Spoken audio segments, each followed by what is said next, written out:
సుమన్ టీవీలో మీ business promotions కోసం ఈ కింది నెంబర్ను సంప్రదించగలరు.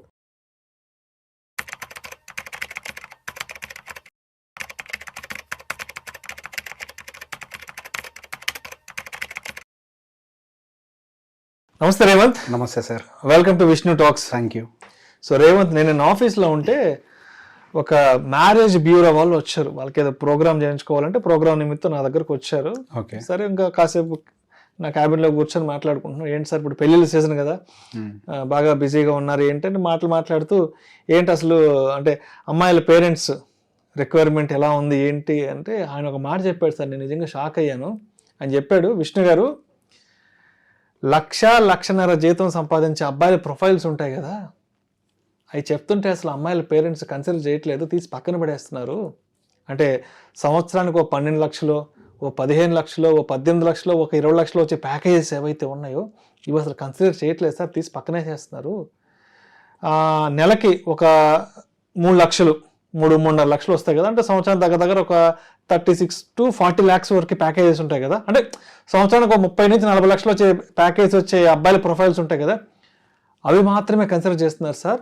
అసలు 1,00,000 ప్రొఫైల్ అసలు మాకు చెప్పొద్దు, తీసి పక్కన పడేస్తున్నారు అన్నారు. నేను కాసేపు ఆలోచనలో పడ్డా. ఏంట్రా బాబు, సమాజం ఎలా అయిపోయింది, ఎక్కడికి పోతుంది? మరి 1,00,000-1,50,000 సంపాదించే వాళ్ళ పరిస్థితి ఏంటి? ఏం వాళ్ళే మనుషులు కదా, వాళ్ళే మగవాళ్ళు కదా ఏంది?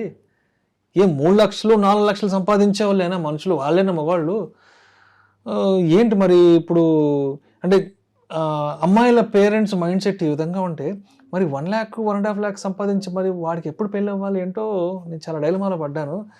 ఏంటి అసలు సమాజం ఎటుపోతుంది? ఎస్పెషల్లీ అమ్మాయిల పేరెంట్స్ యొక్క ఆలోచనలు చూస్తుంటే అంతు చెక్కట్లేదు అసలు. ఒకప్పుడు అమ్మాయికి, మన ఇంట్లో అమ్మాయికి ఒక పెళ్లి సంబంధం చూడాలి అంటే అబ్బాయి ఎలాంటి వాడు, అబ్బాయి తల్లిదండ్రులు ఎలాంటి వాళ్ళు, ఆ ఊర్లో వాళ్ళ ఇంటికి ఉన్నటువంటి పేరు ప్రతిష్టలు ఏంటి, ఇవన్నీ చూసేవాళ్ళు. అబ్బాయి గుణగణాలన్నీ చూసేవాళ్ళు, అబ్బాయి ఆరోగ్యంగా ఉన్నాడు ఇవన్నీ చూసుకునేవాళ్ళు. ఇప్పుడు ఒక పెళ్లి సంబంధం అనగానే అబ్బాయికి 3 లక్షలు 4 లక్షల, సంవత్సరానికి ఒక 36 lakhs 50 lakhs, ఇలా అయిపోయింది సమాజం. ఏంది ఎంతవరకు అంటే ఇంకా ఇలాంటి దారుణమైన విషయాలు ఇంకా ఎన్ని వినాల్సి వస్తుందో నాకు అసలు అర్థం కాలేదు. మరి దీనికి మీ కామెంట్ ఏంటి? వాళ్ళ జీతం ఎంత ఉందో అంత జీతం ఉండాలి అని అనుకుంటున్నారు పేరెంట్స్. బేసిక్గా 3-4 లక్షలు ఏ వయసు వాళ్ళకి వస్తుందండి? 45 ఏళ్ళు 50 ఏళ్ళ వయసు ఉన్న వాళ్ళకి, లేదా 55 ఏళ్ళ వయసు ఉన్న వాళ్ళకి 3-4 లక్షల సంపాదన ఉంటది మాక్సిమం. ఒక సీనియర్ ప్రాజెక్ట్ మేనేజరు అంతే కదా, పెద్ద డెలివరీ మేనేజరు అంతే కదా. 28 నుంచి 30 వయసులో ఉన్న ఒక కుర్రోడికి 3-4 లక్షల ప్యాకేజ్ ఎట్లా వస్తుందండి? అది సాధ్యం కాదు కదా. ఎవరికో ఒక్కళ్ళకి వస్తుంది. ఇప్పుడు ఐఐటి సీటు కొన్ని లక్షల మంది దగ్గర రాస్తే ఇంతమందికి ఎట్లయితే సీట్ వస్తుందో, ఇండస్ట్రీకి ఒక్కడే మెగాస్టార్ ఎట్లా ఉంటాడో అట్లనే కొంతమందే ఉంటారు. అది అందరికీ సాధ్యమయ్యేది కాదు. మేబీ యుఎస్ సంబంధాలు అవి ఇవి చూసి అట్లా అనుకుంటున్నారేమో, అక్కడ 3-4 లక్షలు వస్తున్నాయి కదా, దానికి పోటీకి ఇక్కడ రావాలని. అంటే అక్కడ నెలకు 10 లక్షలు ఎంత వస్తుంది కదా, కనీసం ఇక్కడ ఒక 4-5 లక్షలైనా మా అమ్మాయికి.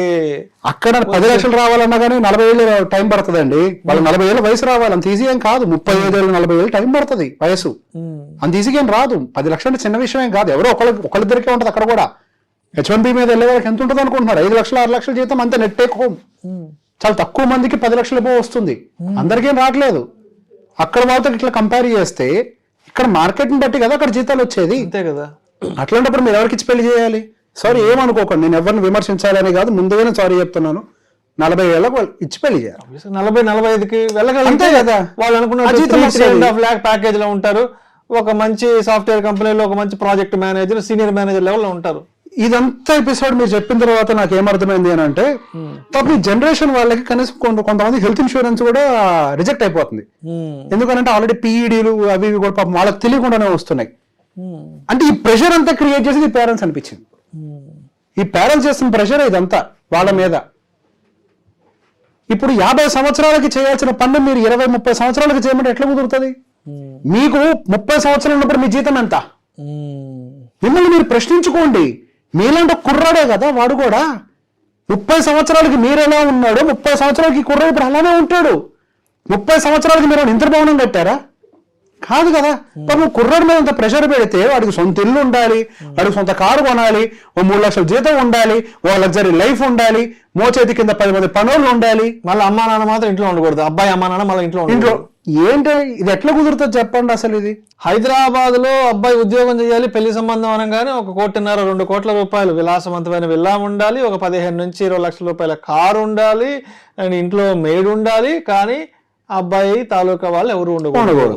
ఒకప్పుడు పెళ్ళైన తర్వాత కొంతకాలం వరకు అటు తరపులు ఇటు తరపులు కొద్దిగా సహకరించేవాళ్ళ ఆ కొత్త జంటకి. ఎందుకు అప్పుడప్పుడే కెరియర్ సెటిల్ అవుతూ ఉంటది. సో వాళ్ళు కూడా కొద్దిగా స్థిరపడాలి, 4 రూపాయలు సంపాదించుకొని వెనకేసుకోవాలి, ఒక పొలమో స్థలమో ఏదో ఒకటి కొనుక్కోవాలి, కొద్దిగా సెటిల్ అవ్వాలని చెప్పి సహకరించేవాళ్ళు. అది పద్ధతి. ఇది కదా పద్ధతి. నిజంగా మీ పాప ఇబ్బంది పడకూడదని మీరు అనుకుంటే మీరు సహకరించండి కొంతకాలం. ఇప్పుడు 1,00,000 జీతం వస్తుంది అని అంటే సమర్థుడేనే కదా, అసమర్థుడేం కాదు కదా, పని చేస్తున్నాడు కదా, ఒక టైంకి ఎదుగుతాడు కదా. సార్ ఒక మనిషికి లైఫ్ పీకౌట్ అయ్యేది 35 సంవత్సరాల వయసు నుంచి. 35 నుంచి 45 సంవత్సరాల వయసులో ఒక వ్యక్తి బాగా అభివృద్ధి చెందుతాడు. 29-30 సంవత్సరాల పిల్లోని తీసుకొచ్చి మీకు 3 లక్షల జీతం అంటే ఎక్కడి నుంచి తీసుకొస్తాడు? ఇప్పుడు మోస్ట్ కామన్ గా ఎక్కడ ముట్టుకున్నా క్యాన్సర్ వచ్చిందంట, హార్ట్ స్ట్రోక్ వచ్చిందంట, బీపీలు అంట, షుగర్లు అంట, థైరాయిడ్లు అంట, ఒబేసిటీ అంట, బ్రెయిన్ స్ట్రోక్లు అంట, ఈ మధ్య లేటెస్ట్ గా ఇవన్నీ ఏదో పాపం వస్తున్నాయని అనుకున్నా కాదు, వీళ్ళు తెస్తున్నారు. అవి రావట్లే, వీళ్ళు తెస్తున్నారు అవన్నీ. మీకు స్టాండర్డ్ ఆఫ్ లివింగ్ కావాలా, క్వాలిటీ ఆఫ్ లైఫ్ కావాలో నిర్ణయించుకోండి. ఎప్పుడు మాట్లాడేది ఇదే మాట. అంటే మరి పల్లెటూరులో కంపారిజన్ ఎలా ఉంటుంది తెలుసా, ఎంత దారుణంగా ఉంటుంది తెలుసా పల్లెటూరులో. చెప్తున్నాను కదా రేవంత్, అంటే మనందరం కూడా పల్లెటూరులోనే, అక్కడి నుంచి వచ్చాం, అక్కడికి ఎప్పుడు వెళ్తుంటాం కూడా మనం కూడా. పలానా వాళ్ళ అబ్బాయికి నెలకి 3 లక్షలు అంట జీతం, సంవత్సరానికి 36 లక్షలు అంట. నీకు ₹1,00,000 ఈ 1,50,000 అని ఏందో అర్థం కావట్లేదు. వాళ్ళు ఎవడికో వస్తే 3 లక్షలు, నీకు 3 లక్షలు. నీకెంత వస్తుంది? నీకెంత వస్తుంది? వాడికి మళ్ళీ ఏం రాదు. మరి ఎందుకు ఇవన్నీ అన్నెసరీ? ఎందుకు ఒకటి జీవితాన్ని నాశనం చేయడానికి కంకణం కట్టుకొని కూర్చుంటారు? సరే ఇప్పుడు జీవితం అనేది ఒక ప్రయాణం, అదొక ప్రాసెస్. ఏది కూడా ఒక రోజులో జరిగిపోదు. ప్రతి మనిషి జీవితం 2 అవసరాల మధ్యలో ఫిక్స్ అయి ఉంటుంది. వాడు ఒక స్థాయికి ఎదగాలి అని అంటే ఆ స్థాయికి వెళ్లే ముందు వాడు ఎన్నో అవసరాలను తీర్చుకుంటూ వెళ్ళాలి. ఈ రోజు నుంచి రేపటి వరకే 2 అవసరాల మధ్యలో ఇరుక్కుపోయి ఉండదు మన లైఫ్. అది స్టెప్ బై స్టెప్ ఒక్కొక్క అవసరాన్ని తీర్చుకుంటూ మనం అప్గ్రేడ్ చేసుకుంటూ ఒక స్థాయికి వెళ్తాం. ఏది ఓవర్ నైట్ జరగదు. ప్రతిదానికి ఒక ప్రక్రియ ఉంటుంది. ఎవరైతే ప్రాసెస్ను ఫాలో అవ్వడో వాడే ఇబ్బంది పడుతూ ఉంటాడు. అలానే ఇప్పుడు కూడా ఈ 1,00,000-1,50,000 జీతం ఇచ్చే వాళ్ళు తీసుకునే కుర్రవాళ్ళు అయినా కానీ ఒక టైంకి వాళ్ళు ఒక స్థాయికి ఎదుగుతారు. ప్రతిదానికి కావాల్సింది ఏంటంటే సమయం ఇవ్వాలి. మీరు 50 సంవత్సరాల వయసులో సంపాదించే జీతం యువతలు 30 సంవత్సరాల కుర్రోడికి ఉండాలి అని అంటే అది ఎట్లా సాధ్యమవుద్ది? ఈ మధ్య నేను చూస్తున్నా 40 ఏళ్ళ వాళ్ళకి పిల్లల వయసు ఎంత అని అంటే 1, 2, 3, 4 సంవత్సరాలు అంట. ఇదేగా జరిగేది. ఇప్పుడు ఆలోచించండి. ఓకే, సో కాల్డ్ ఆ తండ్రి స్థానంలో ఉన్న వ్యక్తికి నేను ఇదే మాట అడుగుతాను. 40 సంవత్సరాలకి అంటే లేటుగా పిల్లలు పుడితే 40 సంవత్సరాలకి పిల్లవాడు పుడితే ఇప్పుడు మీరు ఆరోగ్యంగా ఫిట్ అండ్ ఫైన్ గా ఉండి మీ పెళ్లికి కూర్చుంటున్నారు కదా పీటల మీద. వీళ్ళ పిల్లల పెళ్లి వచ్చే టైంకి వీళ్ళ వయసు 65 సంవత్సరాలు అయి ఉంటది. ఉంటారు ఉండరు నమ్మకం లేదు. 65 సంవత్సరాల వయస్సులో వీళ్ళు ఏం చేయగలుగుతారు అంటే మీరు ఆలోచించాల్సింది ఏంటి? కేవలం ఈ రోజు ఈ అమ్మాయి ఒక్క సుఖంగా ఉంటాం కాదు కదా, వీళ్ళ తరం మొత్తం బాగుండాలని కదా మీరు ఆలోచించాల్సింది. అది మొత్తం బాగుండాలి అని అంటే ఒక ప్రాసెస్ లో జరగాల్సింది. 30 ఏళ్ళ ఒక పిల్లవాడు, వీళ్ళకి 55 సంవత్సరాలకు వచ్చేటానికి కూడా ఒక పెళ్లి, వీళ్ళకి బాధ్యతలు తీర్చేసుకునే విధంగా. ఇది కదా ప్లానింగ్ అంటే. 35 ఏళ్ళు ఉన్నా పర్లేదు, 40 ఏళ్ళు ఉన్నా పర్లేదు, నాకు 3 లక్షల జీతమే కావాలనుకుంటే అవ్వదు కదండి. అదొక ప్రాసెస్, అదొక ప్రక్రియ. అబ్బాయి మంచోడు, అబ్బాయికి డిసిప్లిన్ ఉంది, అబ్బాయికి పెట్టుబడి రంగాల మీద అవగాహన ఉంది, ₹1 సంపాదించిన దాన్ని దాచి పెడతాడు, వైజ్గా పెట్టుబడులు పెడతాడు, జూదాలకి ఇట్లాంటి వాడికి దూరంగా ఉంటాడు, సరదాగా ఉంటాడు, నవ్వుతూ ఉంటాడు, నవ్విస్తూ ఉంటాడు. ఇది కదా అర్హత అంటే. ఏది అర్హత? వాడు టెన్షన్ పడ్డా పర్లే, వాడు నిరంతరం కష్టపడ్డా పర్లే, రాత్రులు ఇంటికి రాకపోయినా పర్లే, అమ్మాయితో కాపురం చేయకపోయినా పర్లే, 3 లక్షల జీతం ఇంటికి వస్తే చాలు అనుకుంటే అంతేగా. ఆ కర్మని ఎవడూ మార్చలేడు. ఈ ఆలోచన ఉంది చూసారా, నేను ఏమంటారు, ఇది నీ రాతంట. అతి అయిపోతుంది మరి జనాలు. మరి ఏంటి సార్ ఇది? అతి. ఇప్పుడు ఏ వయసులో పడాల్సిన పని ఆ వయసులో జరుగుతూ ఉంటది. దానికి ఎందుకు సార్ ఈ పోరాటం అంతా? సంపాదించేవాడు రేపు కూడా సంపాదిస్తాడు కదా. జీతం అనేది ఎలా పెరుగుతుంది? సంవత్సరానికి ఎంత పెరుగుతుంది?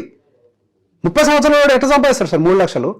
వాడు 27-28 లక్షల రూపాయలు సంపాదిస్తున్నాడంటే ఏమో రేపు 35 వచ్చేటప్పటికి వాడు మీరు అనుకున్నట్టు నెలకి 3 లక్షలు కూడా సంపాదించి క్యాపిటల్ ఉంటది కదా. అంతే కదా. లెటిన్ నేను ప్రతి పేరెంట్ ఇప్పుడు బేసిక్ ఇక్కడ ఆడపిల్ల తల్లిదండ్రులే కాదు అంటే maybe because it is the pressure from them. ఇక్కడ మగపిల్లల తల్లిదండ్రులు కూడా నువ్వు ఏమన్నా చెయ్యి, నువ్వు ఇల్లు కొనాల్సిందని కూర్చుంటున్నారు. నాకు ఈ మధ్య కుర్రోళ్ళు వస్తున్నారు, నాకు చూస్తుంటే బాధ అనిపిస్తుంది. జాబ్ వచ్చిన 6 నెలలకు హైదరాబాద్ 2 కోట్లు ఇల్లు కొనాలి. నాకు ఇప్పుడు అర్థమవుతుంది సార్, ఫైనాన్షియల్ డిస్ట్రిక్ట్ మణికొండలు ఇల్లు కొనాలా. ఇప్పుడు పిల్లగాళ్ళకి అది అర్థమవుతుంది, ఈ జనరేషన్ వాళ్ళకి అది కరెక్ట్ కాదేమో నా దగ్గరకు వస్తున్నారు. వచ్చి ఒక మాట అంటారు, సార్ ఏంటి సార్ ఇట్లా అంటున్నారు, ఇల్లు కొనమని ఈ వయసులో నేను ఇల్లు కొని ఏం సాధించాలి సార్? ఇప్పుడు ఒకటే మాట అడుగుతా, ఇల్లు కొంటారు సార్, నేను ఏం చెప్తున్నా, వలస పక్షుల్లో అంటోళ్ళం. ఇప్పుడు ఈ రోజు నువ్వు ఒక ఉద్యోగం ఇక్కడ చేస్తున్నావు, రేపు నీకు బెంగళూరులో టీం లీడ్ ఇస్తానంటారు, ఇక్కడ వచ్చే జీతానికి డబ్బులు ఇస్తానంటారు, ఇక్కడ ఇల్లు కొని పెట్టావు. ఎంత మంది సార్ ఇక్కడ ఇల్లు ఉందని చెప్పి అక్కడ పోనోళ్ళు ఆగిపోయి కెరియర్ ఆపుకునే వాళ్ళు. పూణేలు ఇప్పుడు బెంగళూరు వెళ్తావు, ఆపర్చునిటీ వచ్చింది, అక్కడ నీకు డబుల్ జీతం వచ్చింది 2-2.5 లక్షలు. అక్కడి నుంచి మేనేజర్ పోస్ట్ ఇస్తే పూణే రమ్మంటాడు, వెళ్ళవా సార్? పని చేయాల్సిన తిరగాలి సార్. ఎదగాలి అనుకున్న వాడు ఎదుగుతూ పోవాలి, దాని స్టెప్ తగ్గట్టుగా ఆపర్చునిటీ హెడ్ ఆఫీస్ ఎక్కడ వాడికి వెళ్ళిపోవాలి కదా. లేదు నేను ఎక్కడికి పోనానంటే ఈ రోజు సత్యవాదాలు ఉండేవాడా? ఎక్కడికి హైదరాబాద్ బేగంపేటలో తిష్టేసుకొని కూర్చుంటాను ఉండేవాడా? సుందర్ పిచ్చేవాడు ఉండేవాడా? ఎగరాల్సిందే తప్పదు, ఎదగాల్సిన వయసు ఇది, ఎగరాలి, దానికి సమయం ఇవ్వాలి, ఇల్లు కొనాలి, కారు కొనాలి, ఏంటి ఇదంతా? సమయం ఉంది, అన్నిటికీ సమయం ఉంది. ఇంతకు ముందు చెప్పిన మాటే, యుద్ధం చేసే శక్తి ఉంటే చాలు, యుద్ధాన్ని ప్రకటించిన అవసరం లేదు. అంటే ఇల్లు కొనగలిగే శక్తి ఉంటే చాలు ఆ వ్యక్తికి, కొన్ని ఇబ్బందులు పడాల్సిన అవసరం లేదు. శక్తి ఉంటే చాలు, ఆ శక్తి ఉందో చూడండి అంతే, ఎలాగో రేపు అంటాడు కదా. Thank you so much Revanth.